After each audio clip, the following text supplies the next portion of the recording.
Shahjan from Uzbekistan. Assalamu alaikum wa rahmatullah. Alaikum assalam wa barakatuh.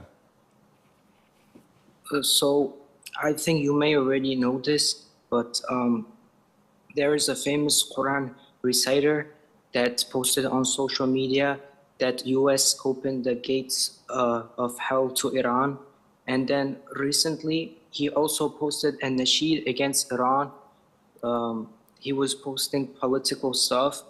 And my question is, isn't this Quran reciter doing something haram? Because Prophet Muhammad ﷺ said to not have arguments besides the Muslims, because the others will then interfere, the Jews and the Christians. So my answer is No, I don't think that Allah said something like that. And when you object to something like that, you have to provide the evidence. First of all, whoever that reciter is, he's not a student of knowledge. He's not a scholar. So no one should pay attention to what he says because he's not a scholar. You want knowledge? You go to scholars.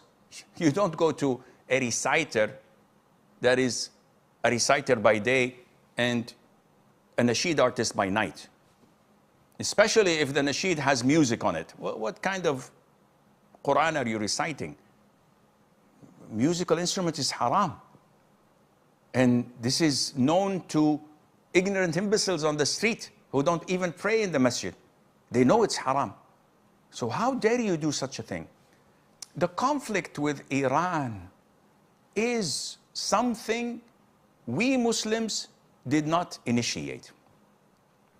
And we cannot side by the Jews and the Americans for certain, because they're not Muslims. The Jews are the Israelis, not the Jews. The Israelis are our enemy. They've attacked our brothers and sisters in Palestine, annihilated most of them, committed genocides. They've attacked Lebanon and want to annex half of it if they can. They've attacked Syria, who did not do anything to them, and continue to attack them. Next is Jordan, who knows? Maybe Egypt, but they're too afraid of Egypt because they know what Egypt is. So the problem is, these are disbelievers. We don't have an issue with that.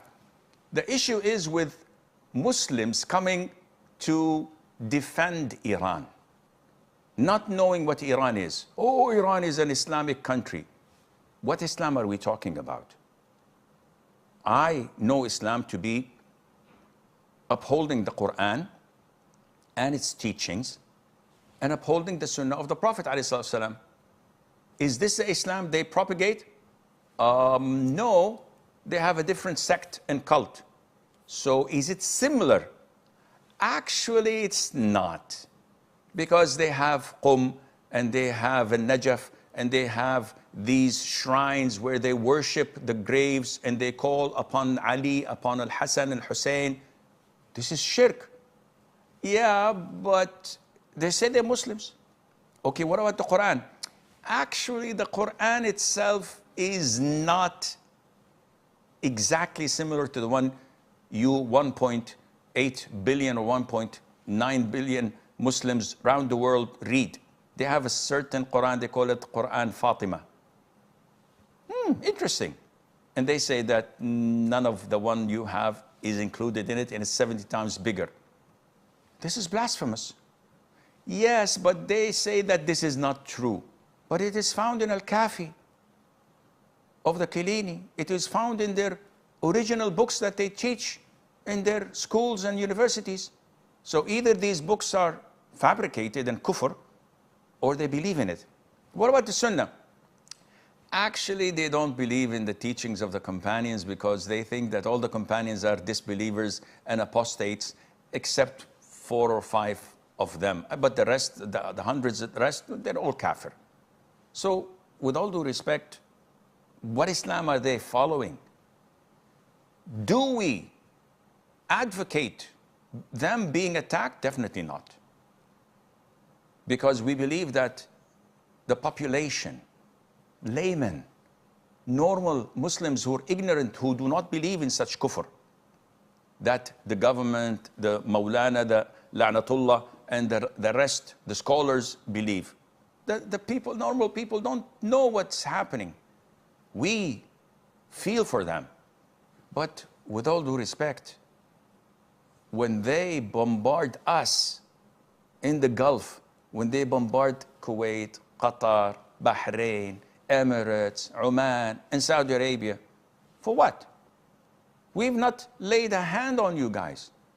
And instead of, yani, subhanallah, my father slaps you on the face, I go shout at my mom. Be a man and shout at my father. Why? I don't know what they're doing. So this confusion of some Muslims saying, oh, we don't want non-Muslims to interfere between the affairs of the Muslims, the Shia and Sunnah, we have our differences, we'll solve that on our own. No, we don't have a dispute that can be solved on our own when they're attacking us, when the Shia themselves of Iran did these atrocities in Syria, and we've seen what they've done with our sisters in Syria, Qasim Soleimani and their, what is this? And you want us to defend or stand with them? No. Let the Zalimeen, the wrongdoers, destroy one another. We could care less. We don't have anything to intervene. It is wrong to stand by them. Just because we hate the US and the Israelis, we say, oh, the enemies of my enemies are my friends and allies. No, it doesn't go like this. And the proof is, look what they've caused us. When we have nothing to do, they are bombarding us, they are sending their drones, they're trying to paralyze our economy. We didn't do anything. And this is the wisdom and the maturity of our leaderships, which I wish they had half of it. Now, we say that we do not approve at all of what the Israelis and their allies are doing. Definitely, there are enemies. But at the same time, we're not going to defend or stand by those who have killed the Sunnis, who have they have demolished villages and towns and countries, and they're trying to do anything they can to harm the people of Sunnah, and Allah Azza wa Jalla knows best.